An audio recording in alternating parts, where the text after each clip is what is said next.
చిన్న పిల్లలు కానీ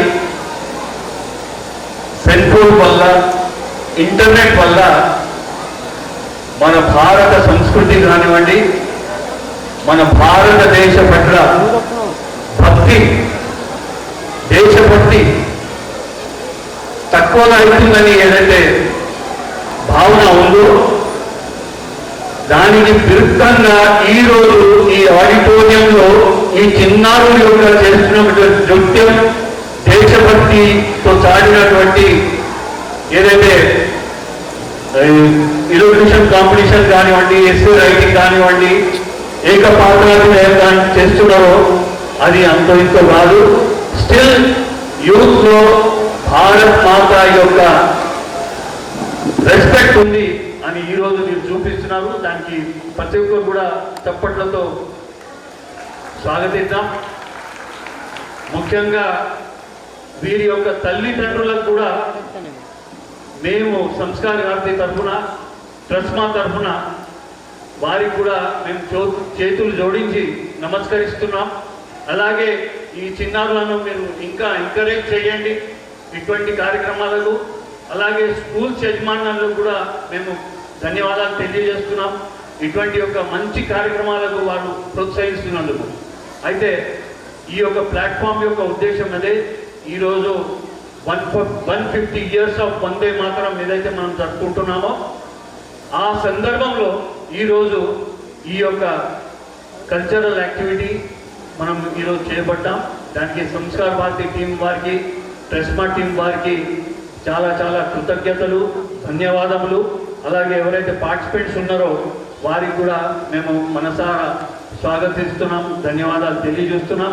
ఈ ప్రత్యేకమైన కార్యక్రమానికి వీక్షించడానికి గౌరవనీయులు ముఖ్య అతిథి అర్బన్ ఎమ్మెల్యే శ్రీ ధన్పాల్ సూర్యనారాయణ గారు కూడా వారి యొక్క బిజీ షెడ్యూల్ ఉన్నాక కూడా ఈరోజు ఈ కార్యక్రమానికి యాక్సెప్ట్ చేశారు. అలాగే మా ప్రాంత సంఘటన మంత్రి గారు గౌరవనీయులు నిరంజన్ గారు కూడా కేవలం ఈ ప్రోగ్రాం కోసం హైదరాబాద్ నుంచి ఈరోజు రావడం జరిగింది. మరొకసారి సంస్కార భారతి తరఫున TRSMA, respected teachers, parents of all these participants, press and media అందరు కూడా మేము ధన్యవాదాలు తెలియజేస్తున్నాం. భారత్ మాతా కి జై. కాబట్టి ట్రస్మా మా ఏదైతే దాదాపు మనం తెలంగాణలో 14 స్కూళ్ళు మా బడ్జెట్ స్కూల్స్ సార్, చాలా చిన్న స్కూల్స్. అలాంటి స్కూల్స్లో అఫోర్డబుల్ ఫీజుతో మా విద్యార్థులందరినీ కూడా మేము భారతదేశానికి అందిస్తూ ఉన్నాం సార్. కాబట్టి విద్యా సంస్థను కాపాడాల్సిన అవసరం కూడా మీ అందరిపైన ఉందని చెప్పుకోవడానికి కూడా నేర్పుతా ఉన్నాం.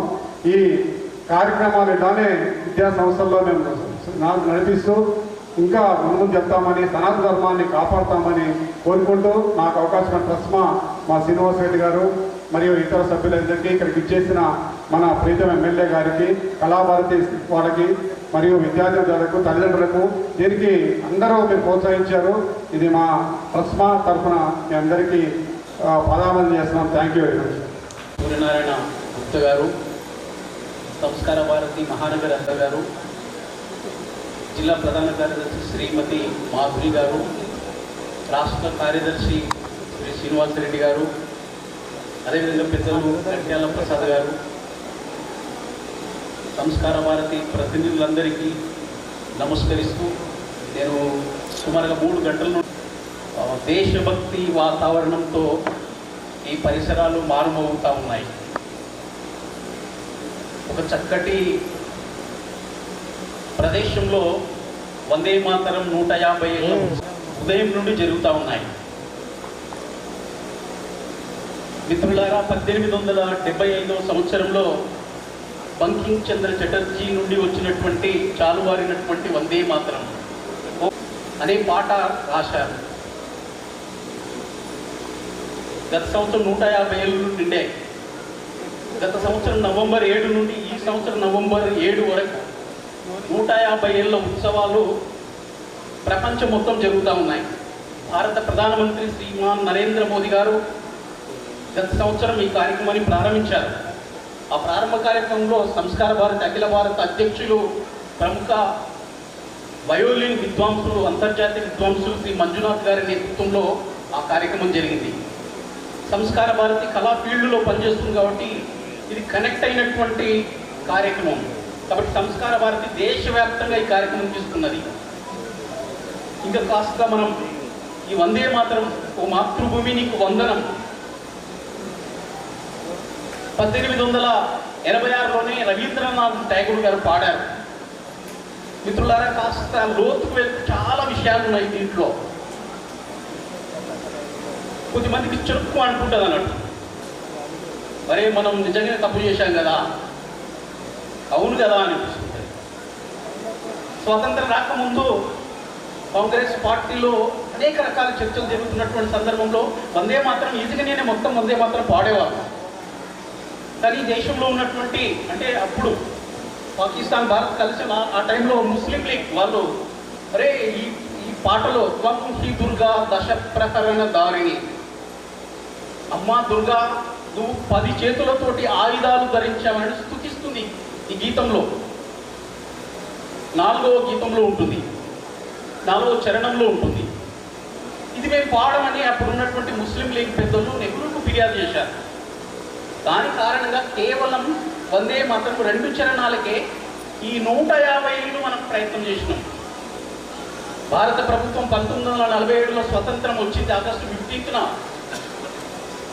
1950 జనవరి 26 నుండి కూడా ఈ 2 చరణాలు మాత్రమే చదవాలని చెప్పింది. గమ్మత్తిందంటే స్వతంత్రం వచ్చిన తర్వాత కూడా సుమారుగా 70 సంవత్సరాలు గడిచిపోయింది. ఈ 70 ఏళ్లలో ఏ ప్రధానమంత్రికి కావచ్చు, ఏ ప్రభుత్వానికి కూడా దమ్ము, ధైర్యము, స్థైర్యము లేని కారణంగా ఈ వందే మాతరం కప్పబడ్డది. ఈ కప్పివేయబడేది ఒక మతం రంగు పులివారి దేశంలో. గమ్మతిందంటే కాబట్టి 150 ఏళ్ల సందర్భంగా భారత ప్రభుత్వం ఈ దేశం మట్టిని గౌరవించేటటువంటి పాలకులు, ఈ సంస్కృతిని గౌరవించేటటువంటి పాలకులు ఈ యొక్క 150 ఏళ్ల సందర్భంగా పూర్తి వందే మాతరాన్ని పాడాలని గెజెట్ తీసుకురావడం జరిగింది. మిత్రులారా, ఈ దేశంలో ఉన్నటువంటి లోకసభ, రాజ్యసభలో ఈ యొక్క బిల్ పాస్ చేసి భారత రాష్ట్రపతికి ఇవ్వడం జరిగింది. రేపో మాపో ఆ గెజెట్ పైన అఫీషియల్ ఉత్తర్వులు వచ్చే అవకాశం ఉంది. ఈ దేశంలో చాలా మంది భారత మాతాకి జై అంటే నేను అనను అంటారు. ఈ దేశంలో వందే మాతరం అనరా బాబు అంటే నేను అనను అంటారు. లేకపోతే జాతీయ జెండాకు నమస్కారం చేయంటే కొంతమంది నేను చేయనంటారు. వాళ్ళు ఎవరో మీకు అందరికీ తెలుసు. కానీ రాబోయే రోజుల్లో ఈ రకమైనటువంటి ఆటలు ఈ దేశంలో సాగవు, చెల్లవు. ఎందుకంటే ఒక చట్టం, ఒక శాసనం రాబోతా ఉన్నది. కాబట్టి ఈ వందే మాత్రం 150 ఏళ్ల సందర్భంగా ఈ మట్టికి సంబంధించి, ఈ కల్చర్కు సంబంధించినటువంటి దీన్ని మనం కొనసాగించబోతున్నాం రాబోయే రోజుల్లో. కాబట్టి ఈ యొక్క విశిష్టమైనటువంటి కార్యక్రమంలో మీ అందరూ కూడా పాల్పంచుకొని ఈ యొక్క 150 ఏళ్ల వందే మాతరం ఉత్సవాలను విజయవంతం చేయడంలో మీరందరూ కూడా భాగస్వామ్యమైనందుకు సంస్కార భారతి రాష్ట్ర శాఖ నుండి ప్రత్యేకమైనటువంటి అభినందనలు తెలియజేస్తూ ముగిస్తున్నాను. మరొకసారి కార్యకర్తలకు అందరికీ కూడా, అదేవిధంగా విద్యార్థులందరికీ కూడా, కళాకారులకు అందరికీ కూడా, నృత్య ప్రదర్శన చేసినటువంటి చిన్నారులందరికీ కూడా సంస్కార భారతి రాష్ట్ర శాఖ నుండి ప్రత్యేకమైనటువంటి అభినందనలు, శుభాకాంక్షలు తెలియజేస్తూ ముగిస్తున్నాను. ధన్యవాదాలు. నమస్తే. అందరం కూడా కలిసినట్టుగా 2 చేతులు పైకెత్తి భారత్ మాతాకి, భారత్ మాతాకి వందే వందే. ఈరోజు ఇందూరు నగరంతో పాటు దేశవ్యాప్తంగా గత నవంబర్ నుండి రాబోయే నవంబర్ వరకు 150 సంవత్సరాలు ఈ వందే మాతర గీతం పూర్తి చేసుకున్న సందర్భంగా ఈ కార్యక్రమాన్ని సంస్కార భారతి మరియు క్రిస్మా ఆధ్వర్యంలో జరగడం నిజంగా చాలా సంతోషదాయకం. ఈ సందర్భంగా వేదిక మీదున్న పెద్దలు సంస్కార భారతి ప్రాంత అధికారి నిరంజన్ గారికి, సంస్కార భారతి అధ్యక్షులు రాజ్ కుమార్ సుబేదార్ గారికి, ప్రధాన కార్యదర్శి మాధురి గారికి, టెస్మా జిల్లా అధ్యక్షులు కిషోర్ గారికి, నగర అధ్యక్షులు రఘు గారికి, నగర ప్రధాన కార్యదర్శి శ్రీనివాస్ రెడ్డి గారికి, బోధన్ డివిజన్ ప్రతినిధి జయప్రకాష్ గారికి, మరియు వేదిక మీదున్న సంస్కార భారతి టెస్మా ప్రతినిధులకు, 19వ డివిజన్ కార్పొరేటర్ నాగో లక్ష్మణ్ గారికి, 39వ డివిజన్ కార్పొరేటర్ మురళి గారికి, చిన్నారులకు, ఈ కార్యక్రమంలో పాల్గొన్న వారి తల్లిదండ్రులకు, ఇందూరు నగర ప్రజలందరికీ కూడా ఈ సందర్భంగా శుభాకాంక్షలు, శుభాభినందనలు. ఇప్పుడే చెప్పాడు సార్, చెప్పాడు 3 గంటల నుంచి తిలకిస్తూ ఉన్నాడు. ఒక్క పాటతోటే మేము పులకించిపోయినాం. మేము ఎంత కోల్పోయినామో అర్థమైంది పొద్దున్న నుంచి. వేరే చాలా మిస్ అయిపోయినామో. నిజంగా మేము మా ప్రసాదన్న గారికి క్షమాపణ కోరుతూ ఉన్నాం. తప్పకుండా వందే మాతరం గీతం అంటే ఏంటిదో, అది భారతదేశంలో భారత భూమి, భారత మాత ఒక శ్లోకం, అదొక మంత్రం. వందే మాతరం అనేది భరతమాత మంత్రం. అది విదేశీ పరిపాలనలో రచించినప్పుడు ప్రతి ఒక్కరు ఈ రోజు వరకు కూడా వందే మాతరం మనం పాడితే మనం కళ్ళెమ్మటి నీళ్ళు వస్తాయి, శరీరం పలికించిపోతుంది. అప్పుడు స్వతంత్రం కోసం ఇప్పుడు ప్రధానమంత్రి నరేంద్ర మోడీ గారి ఆధ్వర్యంలో వికసిత్ భారత్ ప్రపంచంలో 2047 వరకు విశ్వగురువు స్థానానికి ఎదగాలని ఈరోజు ప్రతి దేశ పౌరుల్లో దేశభక్తి నింపడానికి ఇది కంటిన్యూ అవుతా ఉంది. ఇంతకుముందే చెప్పినట్లు ఖచ్చితంగా ప్రభుత్వ కార్యక్రమాలు ఏదైనా నిర్వహిస్తే అది ఒక గెజిట్ పాస్ అవుతా ఉంది, ఖచ్చితంగా అవుతుంది. ప్రతి కార్యక్రమానికి ముందు ఈ వందే మాతరం తిలకించడం అనేది ఈ సంవత్సరం ప్రత్యేకము. ఈ సంవత్సరం మనం ఏ కార్యక్రమం కన్నా ముందు వందే మాతరం పాడడం జరుగుతుంది. ఈ విధంగా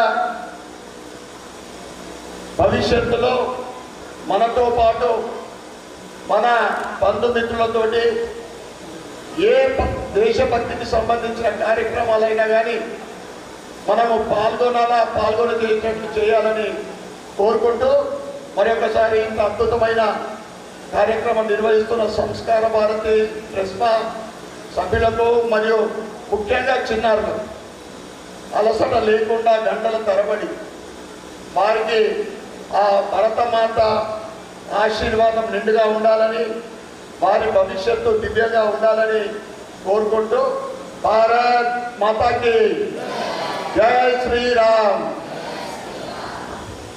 నగరంలో ఏదైతే నిర్మిస్తూ ఉన్నారో రవీంద్ర భారతిని మించి అద్భుతమైన కళాభారతి. అది 116 కోట్ల ప్రాజెక్టు. కానీ టీఆర్ఎస్ ప్రభుత్వము మొదటి విడతగా 50 కోట్లు విడుదల చేస్తే ఆ కాంట్రాక్టర్ వర్క్ చేసిండు 50 కోట్లది.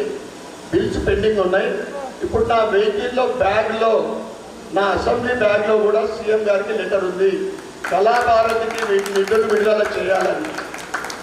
అదేవిధంగా ఇక్కడ మనం ఏదైతే నిల్చున్నామో రాజీవ్ గాంధీ స్టేడియము 50 లక్షల రూపాయలు 1.5 ఇయర్ కింద కల్చరల్ మినిస్టర్ ఏదైతే ఉన్నారో టూరిజం మినిస్టరు జూపల్లి గారు అనౌన్స్ చేయబడ్డది ఇదే వేదిక ద్వారా.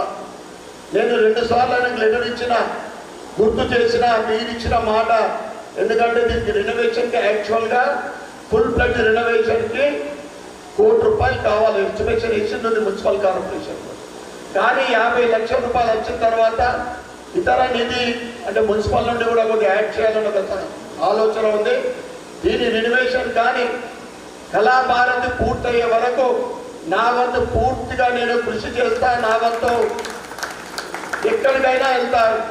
సీఎంఏ ఒకసారి కాదు 2 సార్లు కలుస్తా తప్పకుండా కళాభారతి. ఎందుకంటే ఇండోర్ అంటే కళాకారులకు, యోగాకు, నాటకాలకు అంటే స్పోర్ట్స్ పర్సన్కు ఇండూరు గడ్డ.